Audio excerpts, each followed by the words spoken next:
Now, this is the account of how the Anunnaki to abandon Earth decided, and how an oath they took mankind to let in the Deluge perish. In Nibiru Ki Enlil, a council of Anunnaki and Ajiji commanders summoned. The leaders' sons and their children also were present. Word of the impending calamity Enlil to them as a secret revealed. To a bitter end Earth's mission has come, to them he solemnly said. All who to leave wish in celestial boats, they are ready to Nibiru will be evacuated. But if earthling spouses they have, without the spouses they must leave. Ajiji, who to their spouses and offspring attached are, let them to the highest peaks on earth escape. As for a few of us Anunnaki, who will choose to stay, in boats of heaven in earth's skies we will remain, the calamity to outwait, the fate of earth to witness. As the commander, I shall be the first one to stay, so is Enlil saying. By their own choice will be the others. With my father I choose to stay, the calamity to face, so did Ninurta announce. To the lands beyond the oceans, after the deluge I will return. Nanar, Enlil's on earth firstborn, an odd wish announced. The deluge to outwait, not in earth's skies, but on the moon. That was his wish. Inky an eyebrow raised. Enlil, though puzzled, approved. Ishkur, Enlil's youngest, to remain on earth with his father, his decision made. Utu and Inanna, Nanar's children, who on earth were born, to stay declared. Inky and Ninki, to stay in earth not abandoned, chose. Proudly they so announced. The Ajiji and Sarpanit I shall not desert, Marduk with anger stated. One by one Inky's sons their choice to stay announced. Nergal and Gibble, Ninagal and Ningishzida, and Amuzi too. All eyes to Ninmah then turned. With pride her choice to stay she declared. My life work is here, the earthlings, my created, I shall not abandon. By her words, Anunnaki and Ajiji to a clamor were stirred. About the earthlings' fate they inquired. Let the earthlings for the abominations perish, so did Enlil proclaim. A wondrous being by us was created, by us saved it must be, Inky to Enlil shouted. To this Enlil with his own shouted words retorted. From the very beginning, at every turn, the decisions by you modified were. To primitive workers, procreating you gave. To them, knowing you endowed. The powers of the Creator of all into your hands have taken. Thereafter, even that by abominations you fouled, with fornication, Adapa you conceived. Understanding to his line you gave. His offspring to the heavens you have taken. With our wisdom, with them you shared. Every rule you have broken, decisions and command you ignored. Because of you, by a civilized earthling, a brother murdered. Because of Marduk, your son, the Ajiji, like him, with earthlings intermarried. Who is lordly from Nibiru, to whom the earth alone belongs, to no one is no longer known. Enough, enough to all that I say. The abominations cannot continue. Now that a calamity by a destiny unknown has been ordained, let what must happen, happen. So did Enlil angrily proclaim. That all leaders solemnly swear to let events unhindered occur, of all Enlil demanded. First to take the oath of silence was Ninurta. Others of Enlil's side followed. Nergal of Inky's sons was first to take the oath. Others of Inky's sons followed. To your command I bow, Marduk to Enlil said. But of what worth is the swearing? If Ajiji their spouses will abandon, would not the fear among the earthlings spread? Ninmah was in tears. The words Of the oath she faintly whispered. Enlil at his brother Enki gazed. It is the wish of king in council, to him he said. Why will you bind me with an oath? Enki his brother Enlil asked. The decision by you was made. On earth it is a commandment. The flood waters I cannot arrest. The earthling multitudes I cannot save. To what oath to bind me you therefore desire? So did Enki his brother ask. To let it all happen as if by fate decreed. Let it as Enlil's decision be known. On Enlil alone let the responsibility forever rest. So did Enki to all pronounce. Then Enki from the assembly departed. Marduk with him also left. With quick words of command Enlil the assembly to order brought. Tasks for what was to be done, he with firm decisions assigned. Between those who will depart and those who will stay, the grouping arrange. Places for assembly to designate, equipment to collect, chariots to assign. First to depart were those who to Nibiru were returning. With much embracing and the locking of arms, in joy mixed with sorrow, the celestial boats they boarded, one after the other. The vehicles from Sapar roared aloft. At first those left behind, journey safely, shouted, then muted were the cries. After the launchings toward Nibiru completed were, the turn of Marduk and the Ajiji with earthling spouses came. Marduk them all on the landing place assembled, a choice to them he gave. With him in Sarpanit and 2 sons and the daughters to Lamu go, there the calamity outwait, or to distant mountain lands on earth disperse, a haven from the deluge to find. Enlil then of those who remained took account, by groupings to them chariots he assigned. Ninurta to the mountain lands beyond the ocean, Enlil directed on earth's rumblings to report. To Nergal and Ereshkigal the task the white land to watch Enlil assigned. To guard against an onrush of earthlings, to Ishkur the task Enlil gave. To bar access, barrier, and bolt, to erect and bolster. Of all preparations, Sipar, the place of the celestial chariots, was the center. To Sapar, Enlil, the tablets of destinies from Nibiru Key moved. A temporary bond heaven earth was there established. His brother Enki Enlil then addressed. To him he was thus saying, however, if ever the calamity might be survived, let all that had happened be remembered. Let us tablets of records in Sapar in the depths of the earth safely bury. Let from one planet on another done in days to come uncovered be. Enki his brother's words with approving accepted. Mies and other tablets in golden chests they stored. In the depths of the earth in Sapar for posterity they buried. Thus ready for the signal to depart the leaders awaited. The approach of Nibiru in its great circuit with apprehension they watched. It was at that time of anxious waiting that Enki his sister Ninmah addressed. To her Enki thus saying, in his preoccupation with the earthlings, of all other living creatures Enlil lost attention. When the avalanche of waters sweeps over the lands, other living creatures, some by us from Nibiru originated, most from earth itself evolved. In one sudden swoop, to an extinction shall be doomed. Let us, you and me, their seed of life preserve, their life essences for safekeeping extract. Ninmah, she who gave life, to the words of Enki favor gave. I shall do it in Shurabak.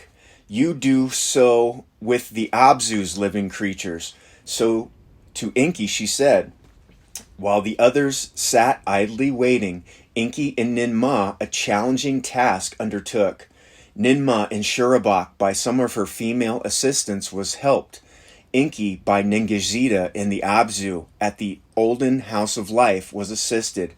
Male and female essences and life eggs they collected, of each kind 2 by 2, 2 by 2 they in Shurabak and the Abzu preserved, for safekeeping while in Earth's circuit to be taken, thereafter living kinds to recombine. At that time, word from Ninurta came, Earth's rumbling ominous are.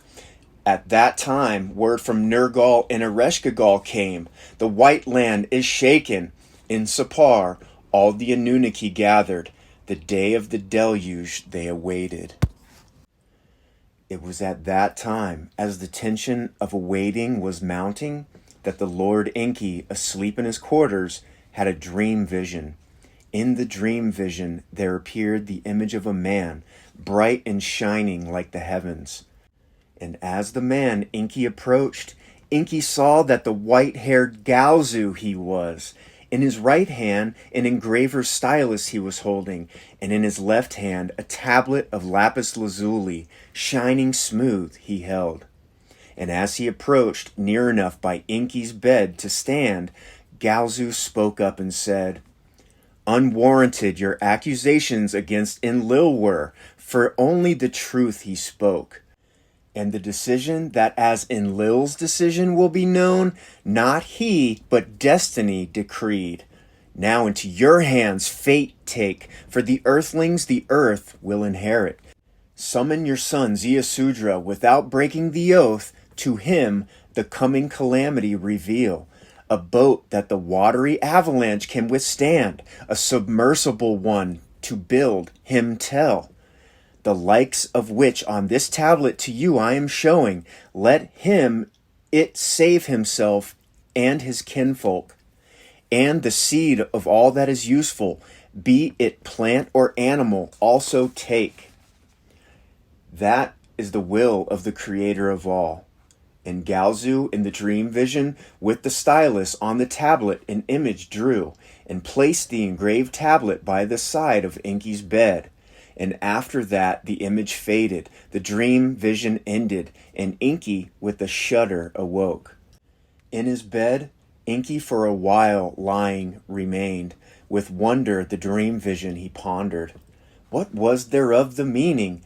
What omen did it hold? Then, as off his bed he stepped, lo and behold, there was the tablet. Within a mere dream vision he had seen, now by his bedside materially was.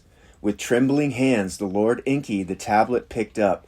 A design of a curious shaped boat upon the tablet he saw. By the tablet's edge measuring markings there were, the boat's measures indicating. Astir with awe and hope the Lord Enki by sunrise for his emissaries quickly sent. "Find the one called Galzu, to him I must speak," so to them he said. By sundown all came back to Enki thus reporting, "None Galzu to find was able." Galzu, they said, to Nibiru did long ago return. Greatly baffled Enki was, the mystery and its omen to understand he strove. Unravel the mystery he could not, yet the message to him was clear. That night, to the reed hut where Ziasudra was sleeping, Enki stealthily went. The oath not breaking, the Lord Enki, not to Ziasudra, but to the hut's wall, spoke. Wake up, to the reed wall, Enki was saying. From behind the reed screen he was speaking. When Ziasudra by the words was awakened, to him Enki from behind the reed screen said, Reed hut, to my words pay attention, to my instructions heed pay. On all the habitations over the cities a calamitous storm will sweep, the destruction of mankind and its offspring it will be.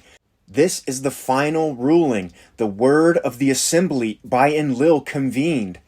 This is the decision by Anu and Enlil and Ninmah spoken. Now heed my words. Observe the message that to you I am speaking. Abandon your house. Build a boat. Spurn possessions. Save the life. The boat that you must build, its design and measurements on a tablet are shown.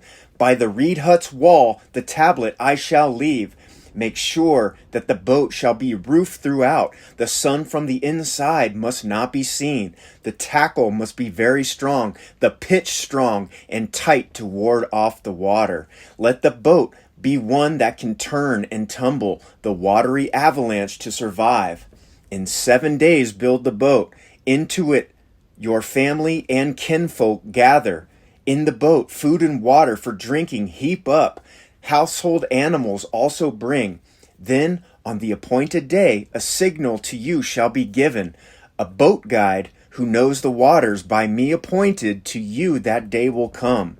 On that day the boat you must enter, its hatch tightly close you must. An overwhelming deluge coming from the south, lands and life shall devastate. Your boat from its moorings it shall lift, the boat it shall turn and tumble. Fear not, to a safe haven the boat guide will navigate you. By you shall the seed of civilized mankind survive.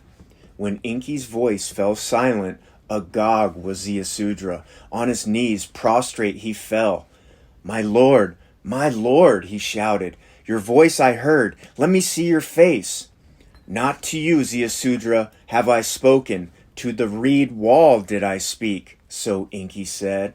By Enlil's decision, by an oath, upheld am I bound. To all the Anunnaki swore.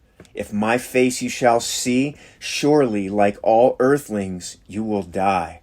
Now, reed hut, to my words pay heed. The purpose of the boat, a secret of the Anunnaki, with you must remain.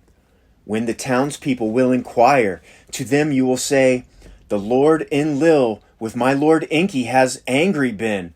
To Enki's abode in the Abzu I am sailing. Perchance Enlil will be appeased. For a while a silence followed. Ziusudra from behind the reed wall came. A tablet of lapis lazuli in the moonlight shining he saw and picked up. The image of a boat was upon it drawn. Notches its measurements gave. Wisest of civilized men was Ziusudra. What he had heard, he understood. In the morning, to the townspeople he so announced. The Lord Enlil with the Lord Enki, my master, angry has been. On that account, to me the Lord Enlil is hostile. In this city I no longer reside can, nor in the Eden my foot any more set. To the Abzu, the Lord Enki's domain, I will there a-sailing go. In a boat that must quickly be built, I will away from here depart. Thereby the Lord Enlil's anger will subside. Hardships will end. Upon you the Lord Enlil abundance henceforth will shower. The morning was not yet gone when the people about Ziusudra gathered. To speedily for him the boat build they each other encouraged. Timbers out of boat wood the elders were hauling. The little ones bitumen from the marshes carried. As woodworkers the planks together hammered. Ziusudra in a cauldron the bitumen melted. With bitumen the boat he waterproofed inside and out. As in the drawing upon the tablet, the boat on the 5th day was completed. Eager to see Ziusudra depart, the townspeople to the boat food and water brought. From their own mouths sustenance they took. To appease Enlil they were in a hurry.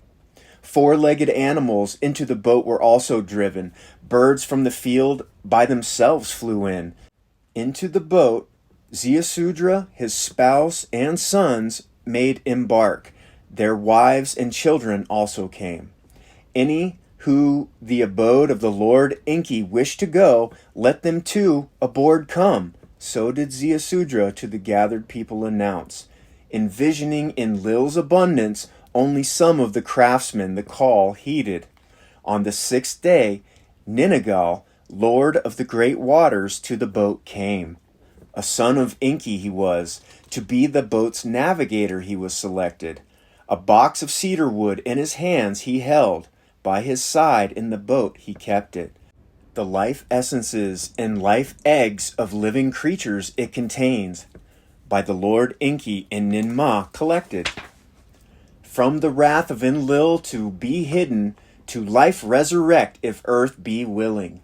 So did Ninagal to Ziusudra explain. Thus were all the beasts by their twos in the boat hidden. Now Ninagal and Ziusudra in the boat the arrival of the 7th day awaited. In the 120th Shar was the deluge awaited. In the 10th Shar in the life age of Ziusudra was the deluge forthcoming. In the station of the constellation of the Lion was the avalanche looming. Now this is the account of the deluge that over the earth swept.